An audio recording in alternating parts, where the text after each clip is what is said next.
Somos radio en vivo. Somos podcast. Somos música. Somos noticias. Somos cultura joven. Somos Radio LED.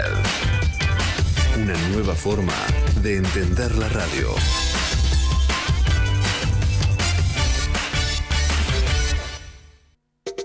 Del campo a la ciudad. Información con valor agregado. Fernando Bertelo, Marcos López Arriazu y Alejandra Groba hacen AgroVa. Vamos al campo a descansar. No tengo nada que ganar de vacaciones. Me quiero ir a ver las focas y el casino. La feliz no me van con las hormigas. Por favor, vas a ver, right?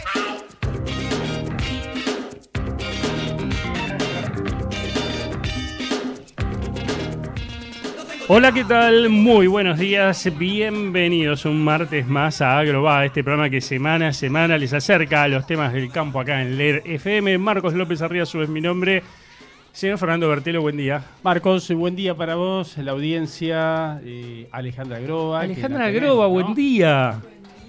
Entramos a la radio y la vimos ahí sentadita, dijimos, ¡oh! ¿Qué pasó? ¿Cambiaron el horario? Cambiaron el horario. Llegamos tarde. Tremendo. ¿Cómo está? ¿Sale bien? Bien, muy bien. ¿Qué la trajo por acá? Bueno, si quieren me retiro. No, al contrario, estamos tan contentos que estés que no queremos que te vayas nunca, Ale. Yo creo que puede ser el aire patagónico, ¿no? Porque tengo entendido que anduvo por la Patagonia y capaz que ese me aire despabilé. que viene empuja al sur y llega totalmente. Con acá, la fresca, ¿no? Me despabilé. Y... Claro, dice qué calor que hace en Buenos Aires, está diciendo, y se viene para la radio. ¿Saben que tengo más frío en Buenos Aires que en Santa Cruz? Suele pasar. Toda la gente, ustedes saben que yo tengo muchos amigos en Puerto Madryn y cada vez que vienen a Buenos Aires me dicen lo mismo. ¿Qué te dicen que hace? Que tienen más frío acá que en el sur, en las casas sobre todo. La teoría de ellos es que acá no estamos preparados para nada para el frío. Acá no consideramos que es frío y las casas no son tan calientes como allá, entonces no te llegas a descongelar nunca. Sí, así. Pero también la humedad me parece, no sé, es Puede distinto. ser, Estuve todo el tiempo con -1 grado allá y estaba mejor que cuando llegué acá que había 8. Pero te tocó solcito, te tocaron lindos días. No, solo un día, pero no importa, estuve con nieve, estuvo lindo. Muy bien, bueno, muy bien. Nos alegramos mucho que lo hayas pasado lindo. Bueno, tenemos invitado en el piso, así que vamos a hacer una introducción cortita, así podemos aprovechar el tiempo con él. Alguien que viene del sur de Córdoba en este caso, ¿no? Así que hace poco habló ¿Cerca de Mis Pagos o no? No me acuerdo. Me parece que es más al sur, de más, Río Cuarto. Claro, más como hacia el oeste. Al digamos, oeste. Sudoeste, claro, ahí está. Claro, yo soy más del sudeste. Exactamente. Así que vamos a charlar unos minutitos con él. Salió hoy decreto del INTA, siguen metiendo cuchara en el INTA, ya se sabía igual que esto iba a suceder, nada más es la confirmación. Lo que se hace es suprimir la Dirección Nacional, que será reemplazada, me parece, por nada. Por nada. No, a ver, venía funcionando una especie de gerencia que habían puesto al lado de la Dirección Nacional en la estructura, y me parece que es un poco lo que se va a armar, digamos, que en lugar que haya una Dirección Nacional es una gerencia. Lo que no sé es después el resto de las direcciones, si se elimina toda la estructura, porque acá hay una serie de directores que terminan en una Dirección Nacional. Sí. Entonces, recordemos, el INTA, antes del decreto 462, tenía un consejo directivo que era el organismo máximo de decisión, y después la parte ejecutiva la llevaba adelante principalmente la Dirección Nacional. Es la que bajaba todos los programas a las distintas experimentales, y hay como un sistema de capilaridad a través de los consejos regionales. Claro, todo bueno, eso, ahí está. que todo eso va a desaparecer. Lo que pasaba con el consejo directivo después se replicaba en los consejos regionales, que a su vez tenían los centros regionales, que a su vez tenían los consejos regionales donde estaban en cabeza las entidades. A ver, yo lo que entiendo, de hecho ya se había anunciado el cierre de varias direcciones asistentes o nacionales, que al suprimirse la figura de la dirección nacional, se suprime todo abajo. Va en esa línea. No se terminó de crear, okay. No se terminó de crear, acordate, esa famosa Secretaría Ejecutiva que de algún modo quedó a cargo de esta suerte de gerencia técnica. ¿Te acuerdas que le iban a... Claro, eso es lo que el gobierno quiere Antes replicar. de todo esto, un cargo paralelo al director nacional para manejar desde ahí, ¿no? Secretaría Técnica. Ese era el cargo que impulsaban las autoridades y que suponemos que va a ser ahora cuando se termine de conocer la estructura. Todavía no está cómo va a quedar la estructura definitiva del INTA. Nicolás Bronzovich aún no la presentó, es el que la tiene que presentar. Tampoco está nombrado el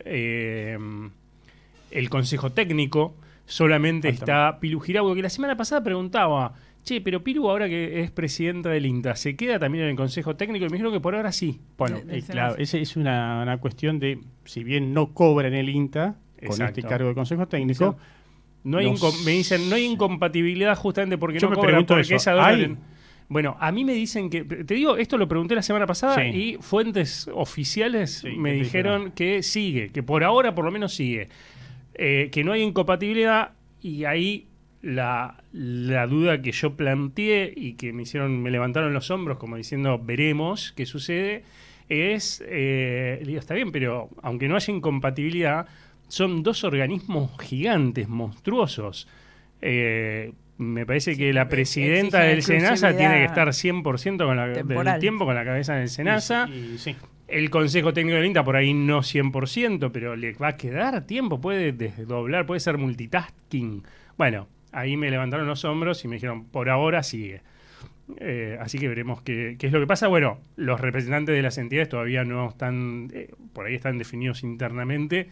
Mira, al invitado que tenemos le podemos preguntar un poquito de eso también, ahora que lo pienso.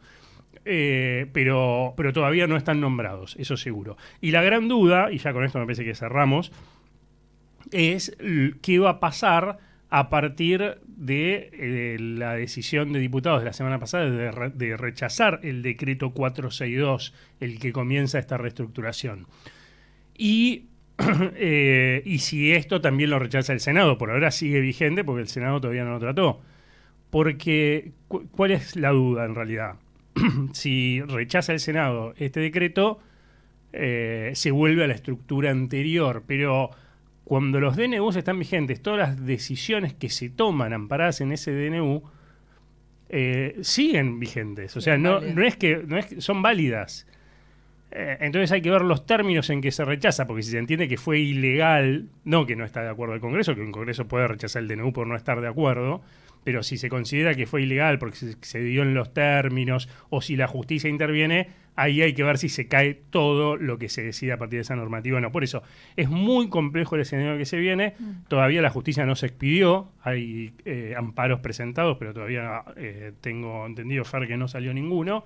Así ¿Del INTA? De los amparos que presentaron, por ejemplo, los trabajadores del INTA. Por lo menos no se conoció. Salió con mayor velocidad uno de los amparos en el sur por el tema de la barrera patagónica, que fue en contra de los productores, pero de esto del INTA, por lo menos públicamente. Y salieron amparos en vialidad, pero no en esto, por ejemplo. Bueno, ¿les parece? Hacemos la primera pausa y nos metemos de lleno con el invitado, que creo que es lo que más vale la pena en el día de hoy. Así que quédense con nosotros, que hasta las 10 de la mañana hacemos Agroba.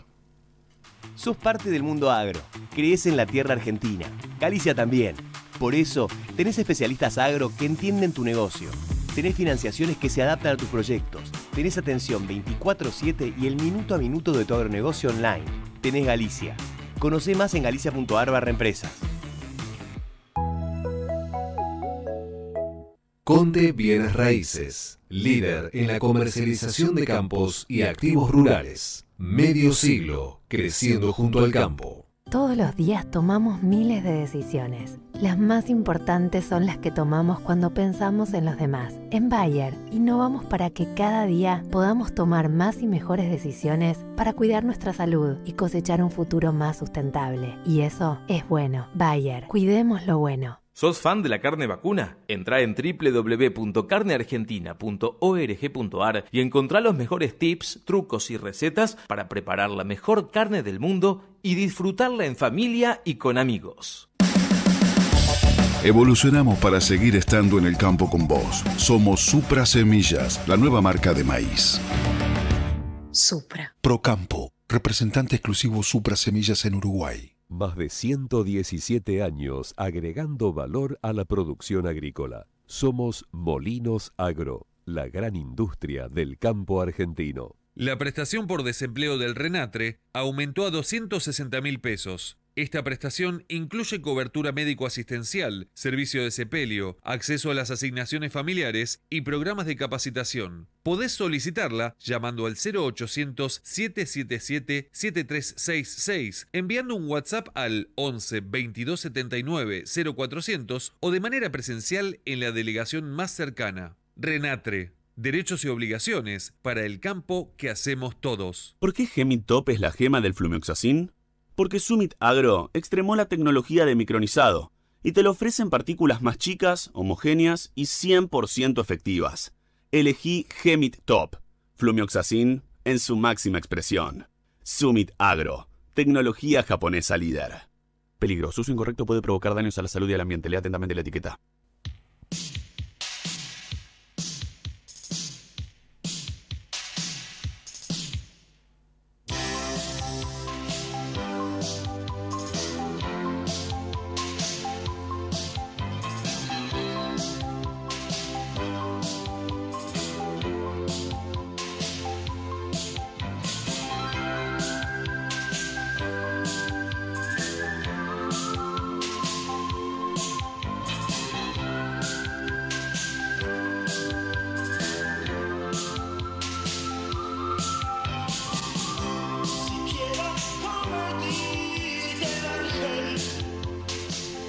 Y 17 minutos, esto es Agropa. Hasta las 10 de la mañana vamos a estar charlando con nuestro invitado del día de hoy. Se trata de Javier Rotondo, vicepresidente de Confederaciones Rurales Argentinas. ¿Cómo está, Javier? Marco, Fernando, buen día, Alejandro, ¿todo bien? ¿Cómo Hombre, está? Un gusto. El gusto es nuestro, hombre de Río Cuarto, así que aprovechamos que tenías que venir acá a Buenos Aires para que estés acá en la mesa con nosotros. Se quejaban del frío ustedes.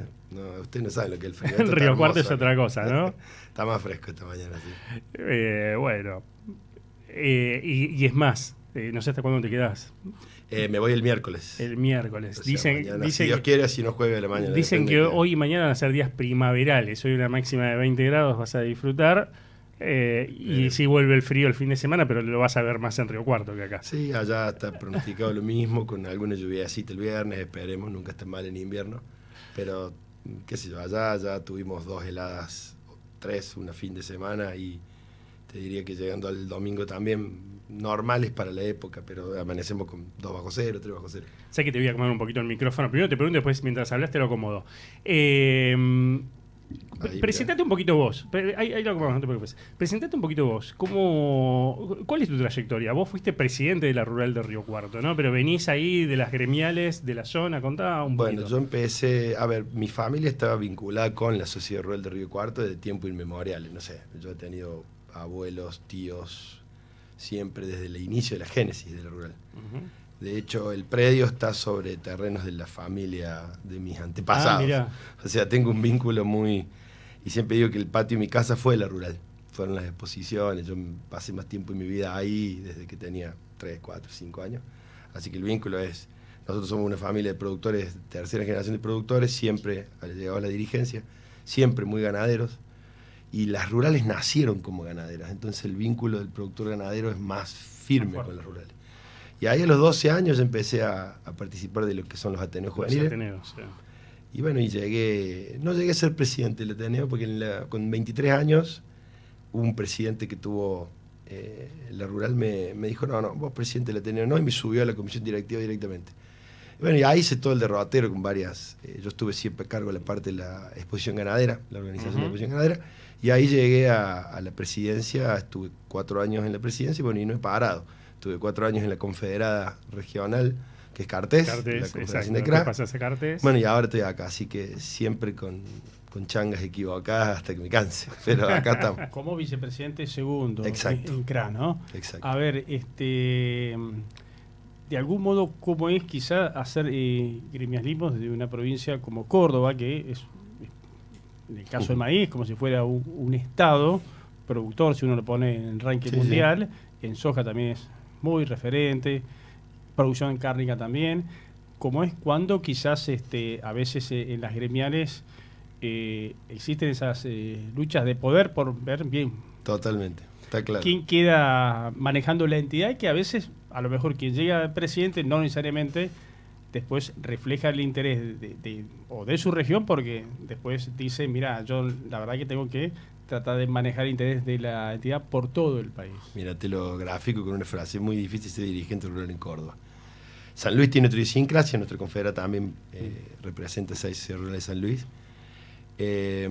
¿Por qué digo esto? Porque nosotros tenemos una lógica desde el ADN del productor cordobés, de participación, de mucha firmeza conceptual, de mucha convicción, de mucha exigencia. El productor cordobés es bravo. Entonces nosotros acá, tal vez en el ámbito nacional, estamos signados como la avanzada complicada de la dirigencia gremial.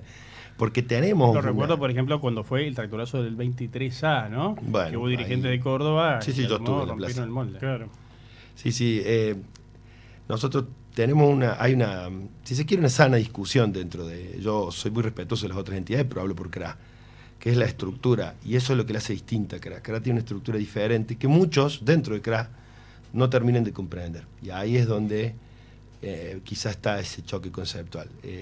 Rural Argentina, Federación y Coninagro son entidades lineales, cuya línea de pensamiento o gremial la marca la cúpula nacional. Nosotros somos una entidad piramidal, en donde la célula madre y la estructura que rige nuestros mandatos son las bases, que es la base de la pirámide, que son las 300 sociedades rurales que CRA tiene en el territorio.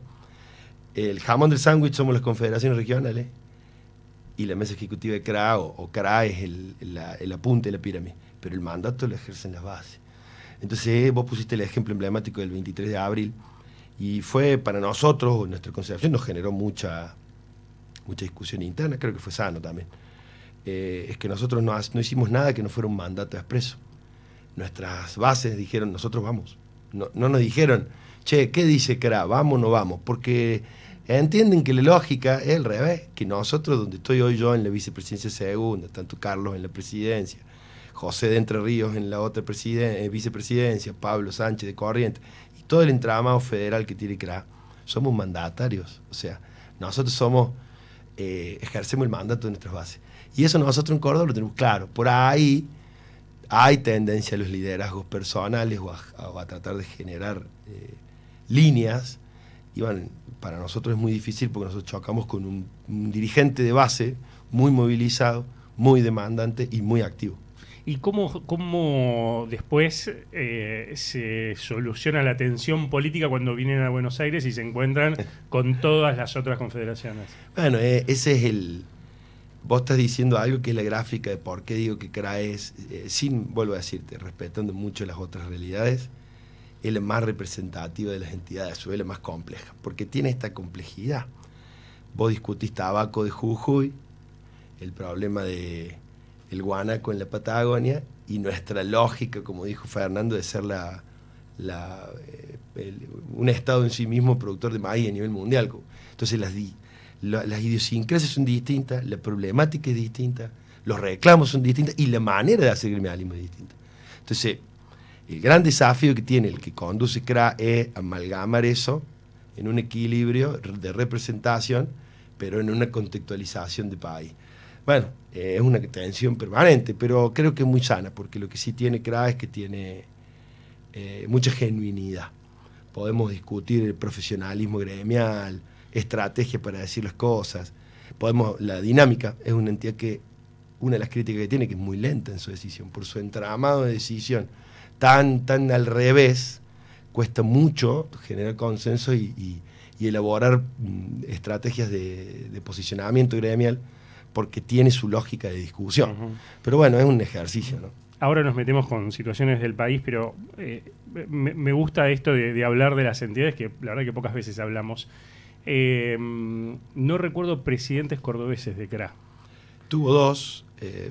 Tal vez, yo no sé si es el reflejo de ese choque no ideológico, sino de estilo, tuvo uno en la década del 60, y el otro es de mi ciudad, está muy grande, ya que fue un gran dirigente en todo aspecto, fue un gran caballero de Brangu, fue presidente de la Brangu, que fue Hugo Sousa, fue el último presidente de CRA. ¿Año más o menos? 76 al 80. Ok, perfecto. Hace casi 50 años Exacto. que Córdoba no pone un presidente. Es que tal vez es esa lógica, ¿no? Es, qué sé yo, siempre creo que primó dentro de CRA la discusión de buscar un consensuador y tal vez no una persona que tenga una fuerte posición por de donde proviene, no sé, son circunstancias. Siempre sí sabemos que, bueno, que también CRA tiene una hermana grande, importante, muy importante, que es CARVAP, y que, bueno, que por su territorialidad y demás siempre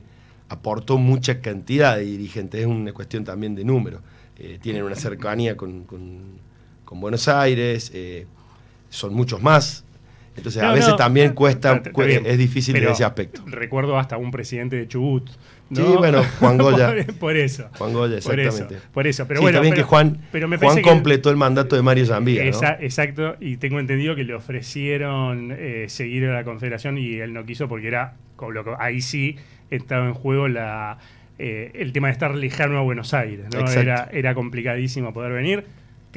Tenía pinta de que podía ser un buen presidente. Sí, una gran persona, Juan, un gran dirigente, un tipo muy criterioso. Y aparte creo que justo fue la época de los volcanes, que se suspendían los vuelos, era realmente un chino venir de Chubut. Pero bueno, me quedo con la primera parte de la respuesta, ¿no? Por ahí se buscan, las confederaciones buscan dirigentes o entidades más componedoras y por eso no están llegando a la presidencia en el último tiempo. Tienen elecciones en noviembre, si no me equivoco. En noviembre. Así es. ¿Cómo está un poco la situación? No se discute. Es muy...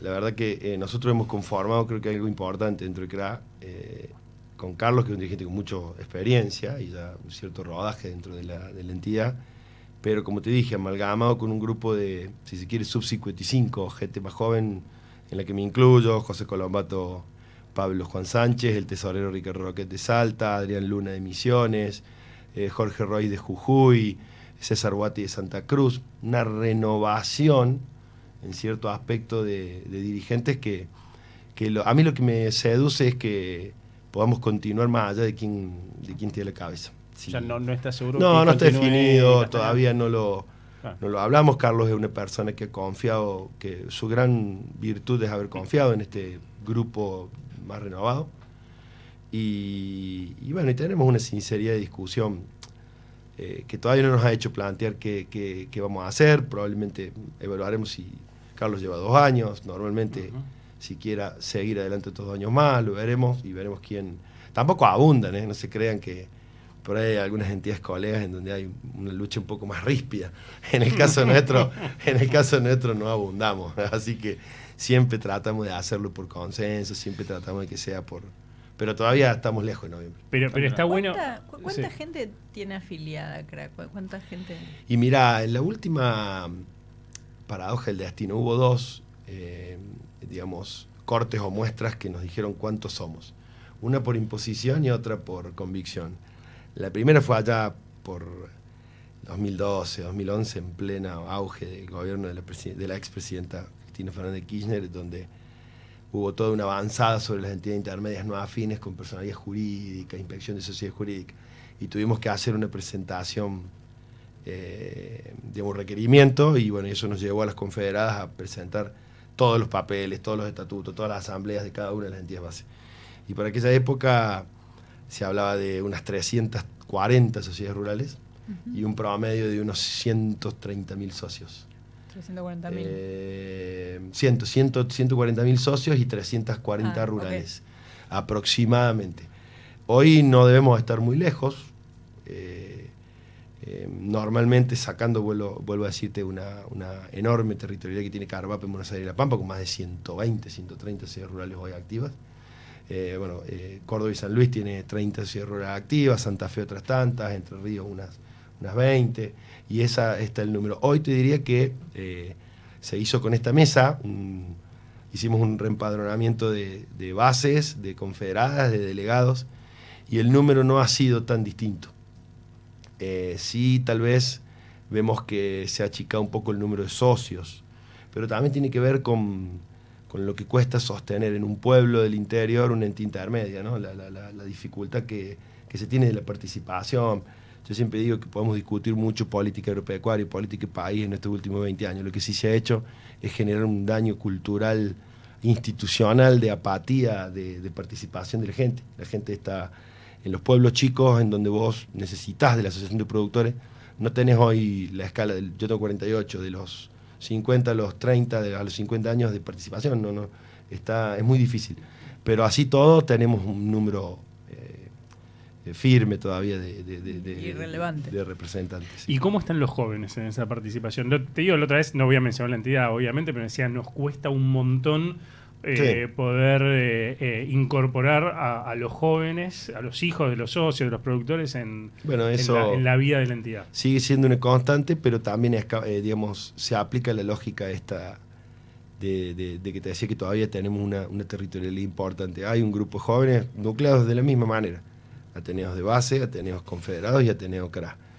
Y tenemos hoy 150 chicos trabajando, que son pocos, si vos te pones a ver, pero no es menor tener chicos de entre 19 y 25 años activos. Perdóname, 150 chicos, ¿en dónde?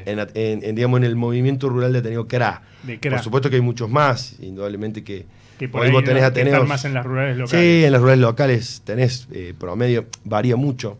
No es lo mismo, yo provengo de una sociedad rural que tiene un Ateneo con una media de 50 chicos siempre, pero porque es una ciudad universitaria.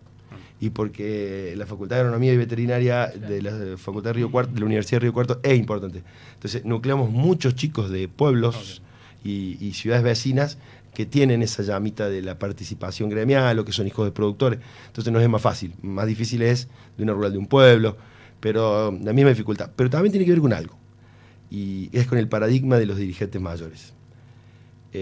Nosotros, vos escuchás que todas las tribunas se proclama o se pondera a quienes son el futuro o quién es la renovación de las entidades, pero hay que ejercerla, no proclamarla en las tribunas.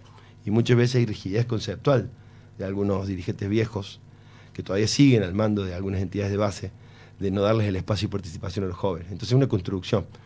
Se está cambiando eso en CRA, fruto del cambio generacional también, pero cuesta mucho. Un poco lo que contabas al principio, que a los 23 años te dijeron vení para la comisión directiva de adultos, ¿no? En aquella época era mucho más marcial, claro, si decidían venir para acá, sí, vení para acá. No había mucha discusión, pero sí.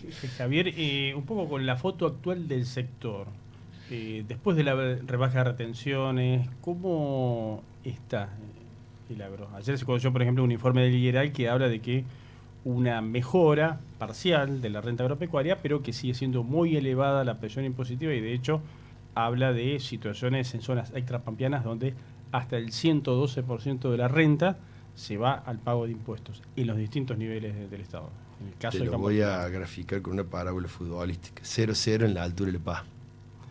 No es malo, pero no deja de ser un 0-0. O sea,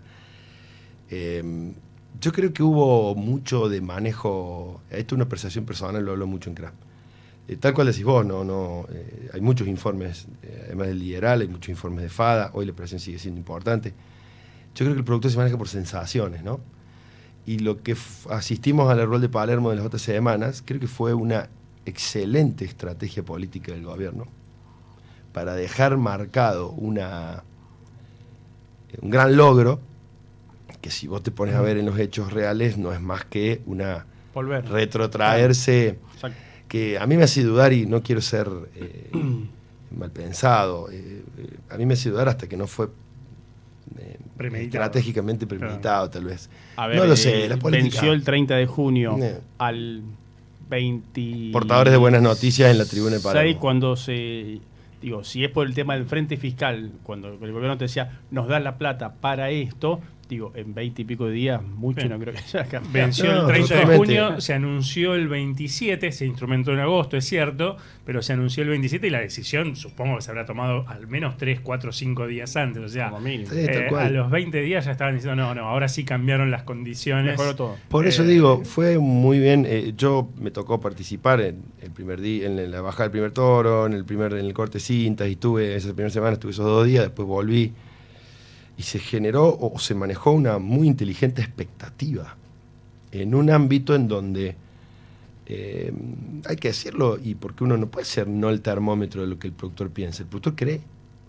Hay una todavía muy, muy importante contracción a creer en el cambio. Y diría que hasta a veces con algún grado de inconsciencia o movido por la expectativa de tener el espejito acá que te muestre el pasado reciente, y eso lo moviliza al productor a convalidar, ¿no? Y siempre digo, nosotros tenemos una delgada línea, somos dirigentes que tenemos que tener, estamos parados en una gilet, ¿viste? Una gilecita así, ahí estamos parados los dirigentes agropecuarios, pero tenemos que canalizar esa expectativa que nos dice, che, muchachos, aflojen porque lo otro, y no dejar de decir lo que pensamos. Yo creo que ningún gobierno, la obsecuencia es un camino. Y Argentina sigue, creo que no escapa este gobierno, no estoy haciendo un juicio de valor, creo que trato de escribirlo. Nosotros tenemos la política del yin y el yang, gente, o sea, o estás con el gobierno o estás en contra, que no hay matices, y ha sido así en los últimos años. Entonces te encuadran a un lugar o en el otro lugar. El presidente rural de Argentina es pro gobierno, Federación Agraria dice tal cosa, entonces es una u otra. Yo creo que nosotros tenemos que superar esa dicotomía, esa cuestión binaria, y ser los representantes de los agricultores te dicen, che, mirá, yo sigo bancando, pero también no está bueno decir, señor presidente, usted es maravilloso, gracias por todo, ha hecho cosas fantásticas, que muchos funcionarios te lo exigen. Entonces hay que decirlo, te presionan. Es que tienen esa lógica de batalla en todo aspecto.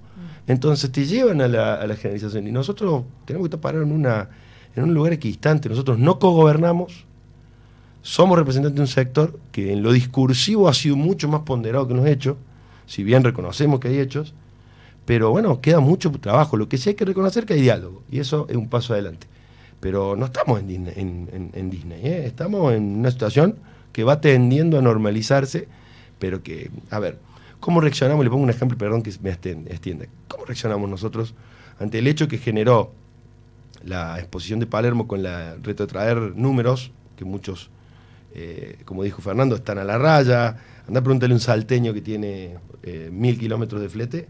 Está bien, el Belgrano carga fenomenal. Son todas cosas, es todo como una suma y resta. Pero nosotros no podemos dejar de decir que pasó sin pena ni gloria porque no hubo un anuncio oficial, lo hicieron en el boletín oficial. 0% de retenciones a la minería, a los metales pesados. Bueno, a ver, y uno lee los argumentos de por qué, y dice, che, ¿por qué yo no? ¿Por qué yo no? O sea, si estás diciendo que vas a fomentar la producción, que querés fomentar el ingreso de divisas, que querés...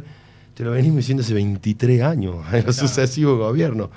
Entonces, es complejo. Sí, como que eligieron, eligieron de algún modo al sector como sostén del equilibrio fiscal, porque está clarísimo que las cuentas hoy cierran con retenciones, lamentablemente, ¿no? Pero al gobierno le cierra así, entonces como que le dicen, aguanten un poco, de algún modo, ¿no? Pero ese poco que voy a decir ya lleva 23 años. Sí, exactamente es así. Entonces, no podemos no dejar de decir eso.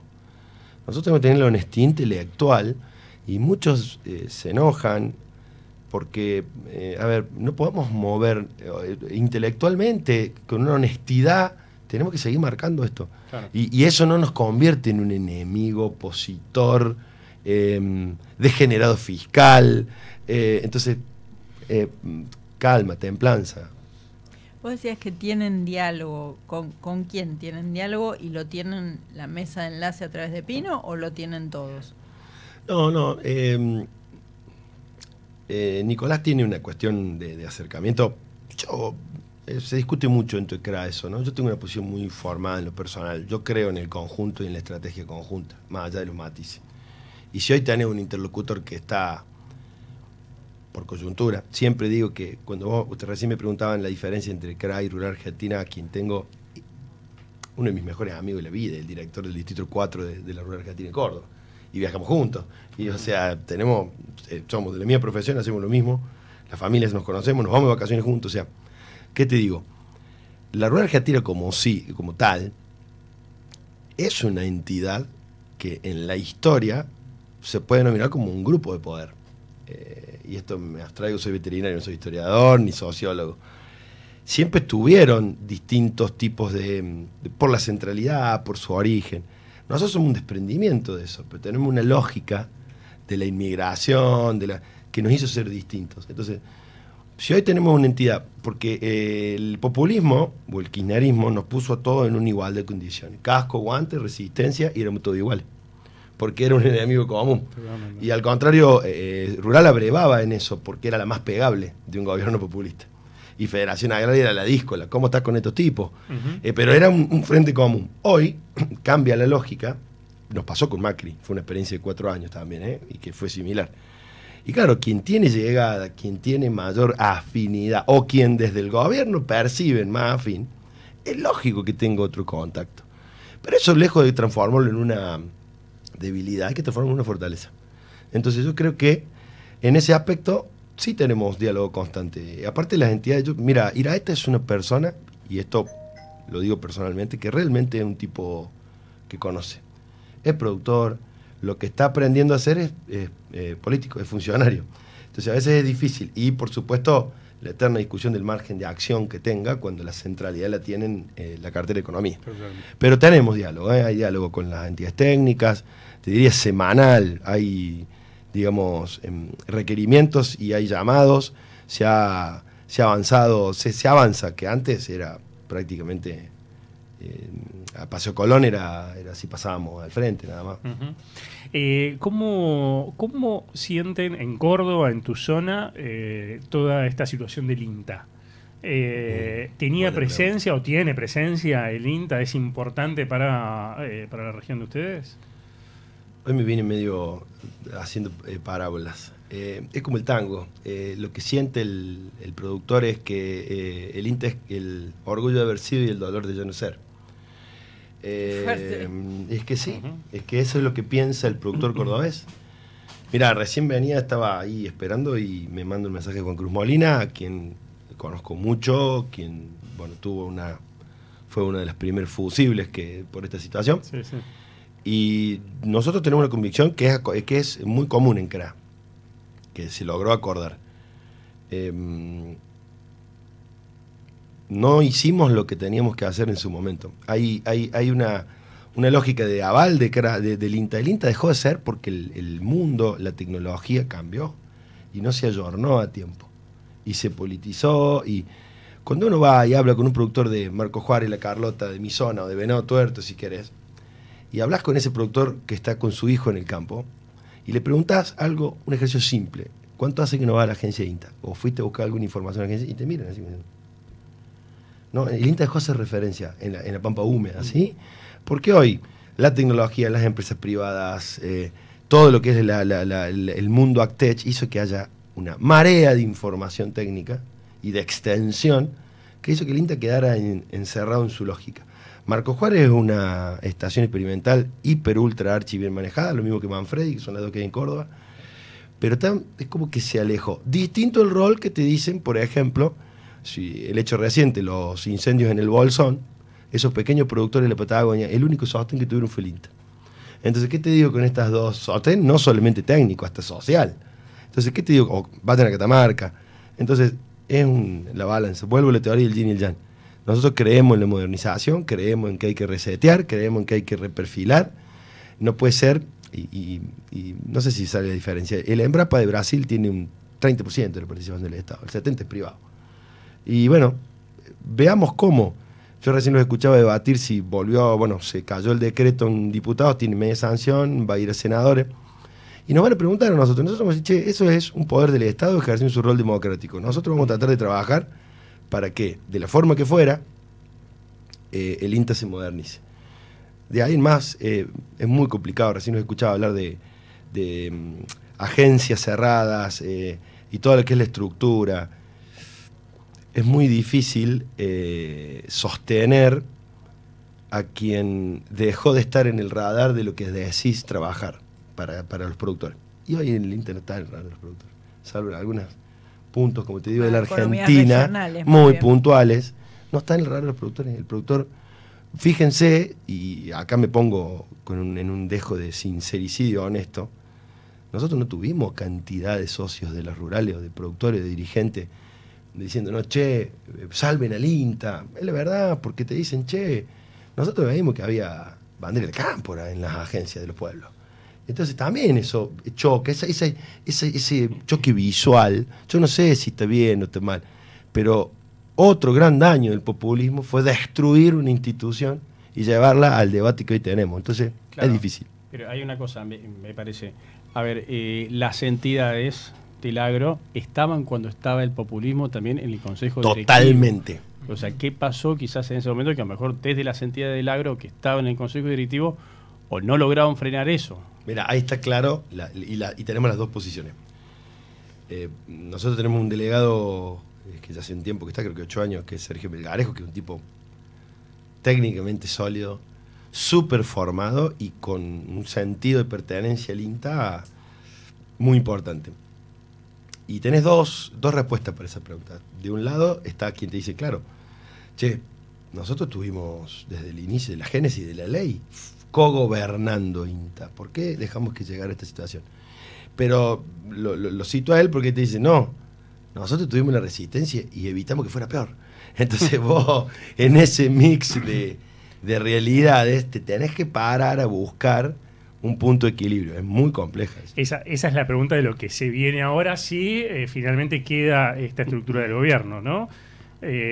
Vas a tener el INTA a expensas de los que dicen no es la prioridad porque es un montón de gasto, entonces lo voy descapitalizando y desarmando, o los que te digan no, es un brazo de capilaridad enorme para hacer política en las regiones, y cada gobierno de turno le va a dar el valor que se le ocurra al INTA.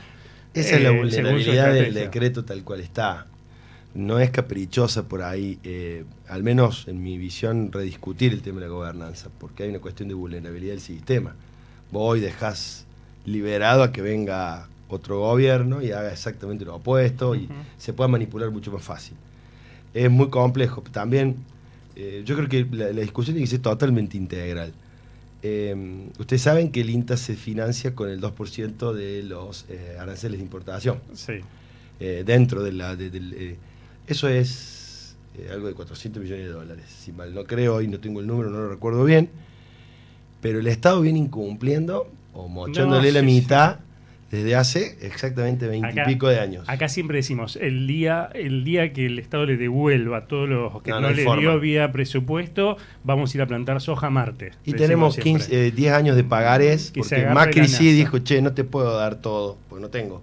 Te doy la mitad y la mitad te doy un pagaré. Claro. O sea, bueno, pero decir, che, ¿qué se hizo con esa fuente de recursos? Entonces, vuelvo a decirte, la foto es Instituto Nacional de Tecnología Agropecuaria. ¿Qué hiciste en innovación?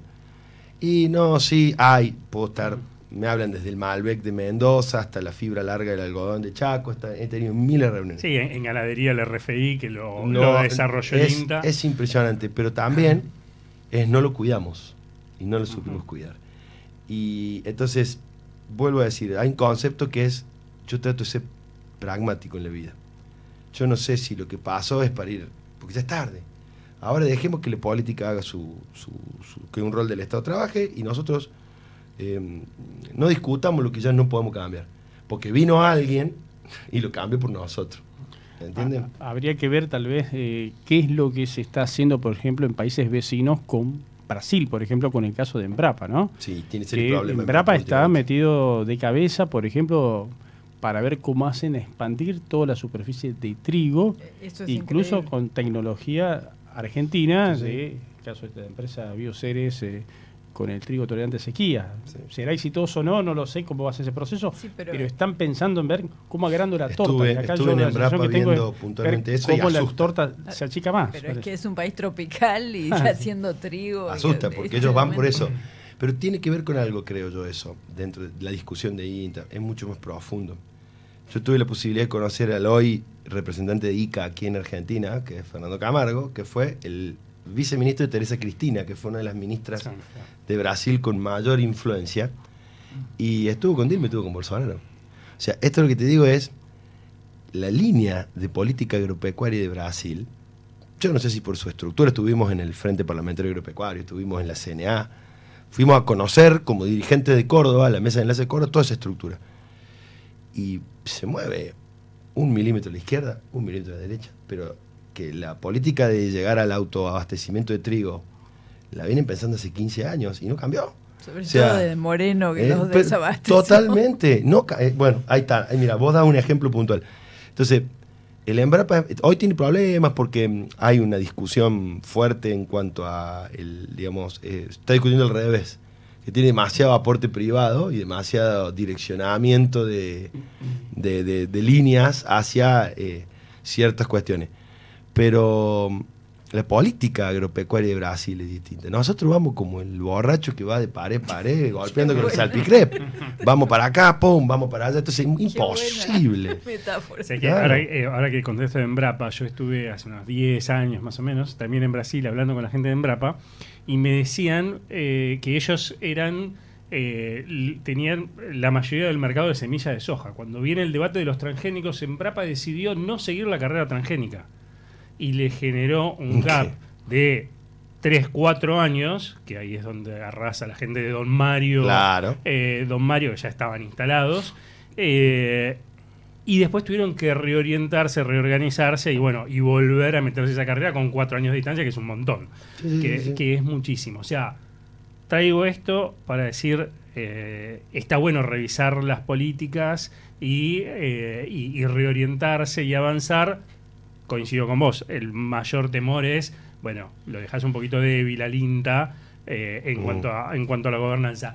Nos quedan 8 minutitos, 7 minutitos para cerrar. ¿Cómo se viene con la coyuntura actual política, económica? ¿Cómo te imaginás esta campaña agrícola? Lo que le importa mucho al gobierno, tema soja, tema maíz. ¿Cómo ves a los productores apostando en esta campaña? Cautelosos, expectantes. Hay que partir de una base, sobre todo en la zona donde tenés el mayor grueso del aporte de volumen de cosecha, que es la zona núcleo y la pampa húmeda. Venimos de una cosecha buena. Y el primer termómetro que tiene el productor es, me fue bien. O sea, estoy tratando de ser,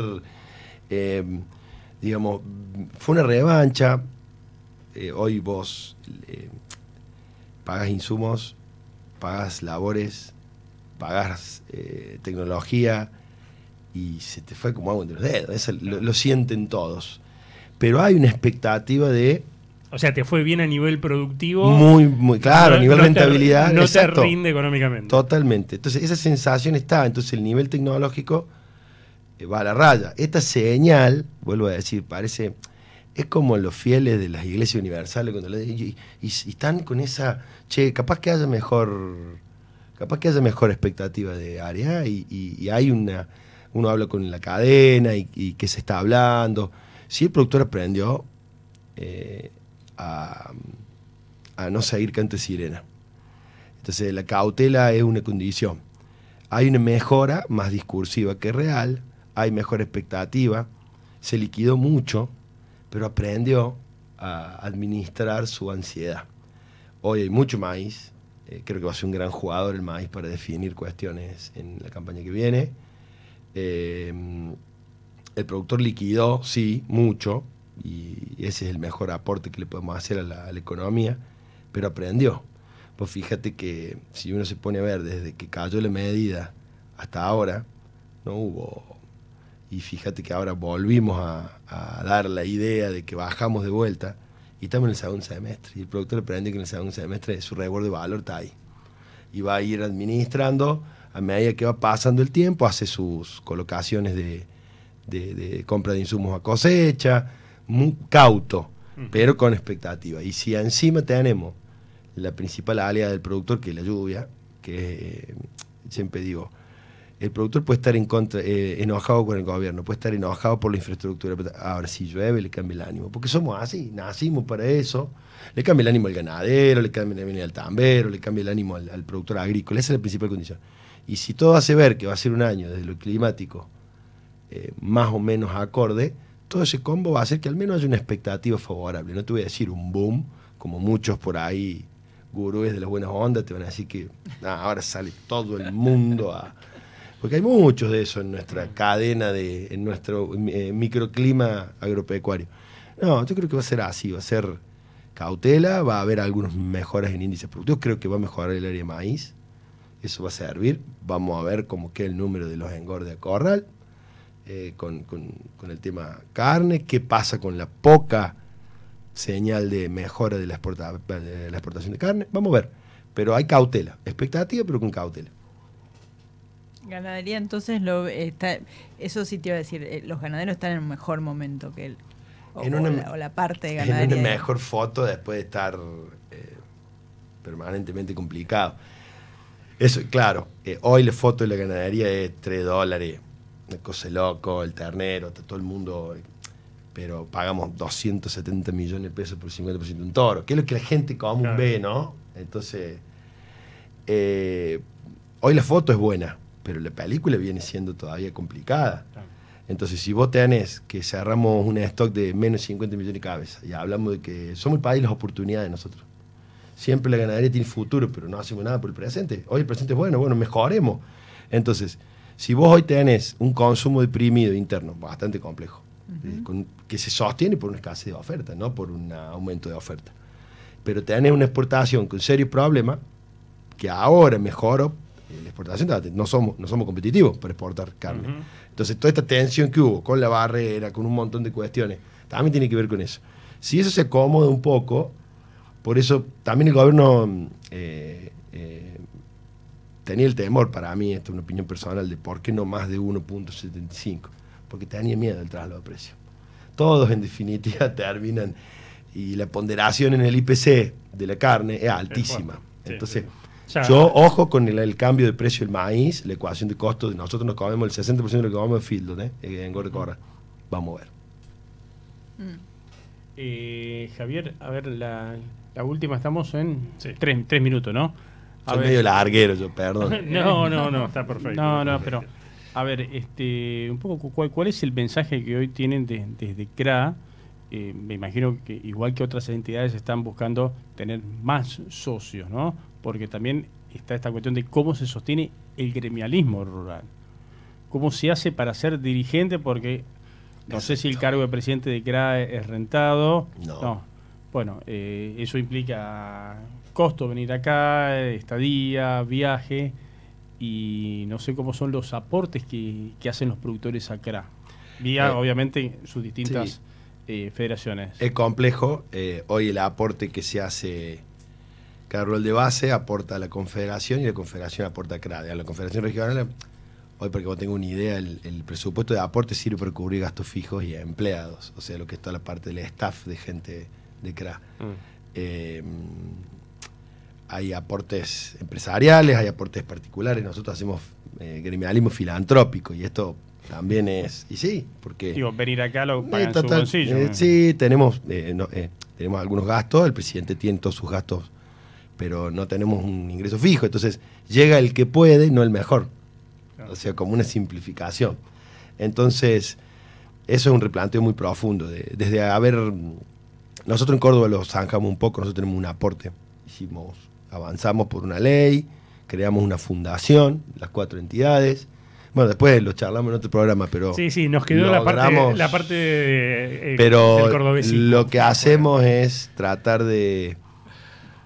La territorialidad es fundamental en nosotros para generar compromiso. Y si vos no bajas a escuchar a quien decís representar, no le genera el compromiso. Claro. Es la única manera, pero créeme que es difícil. Pero bueno, también el cambio generacional va a venir de la mano de generar nuevas maneras de hacer gremialismo que puedan profesionalizar lo que hacemos. Javier, fue realmente un gustazo, no nos equivocamos cuando te dijimos el otro día, cuando hablamos que te vinieras cuando estabas por Buenos Aires, así que ya habrá otra charla, porque repito, nos quedó toda la relación con el gobierno de Córdoba aparte, que es una historia totalmente distinta, me parece, al resto de las provincias. Nos vamos a independizar en cualquier momento. Se nota. Va a haber que sacar pasaporte para... El problema, tenemos que hacer un canal del Mar Chiquita al Paraná para poder salir. Él es cordobés igual, sí, así que él puede entrar. Nativo de Belleville, ¿puedo pasar todavía? Totalmente, vos a entrar sin visa. Javier, un gustazo, gracias. Gracias. Javier Rotondo, vicepresidente de CRA en Agrobay, y nos vamos, chicos.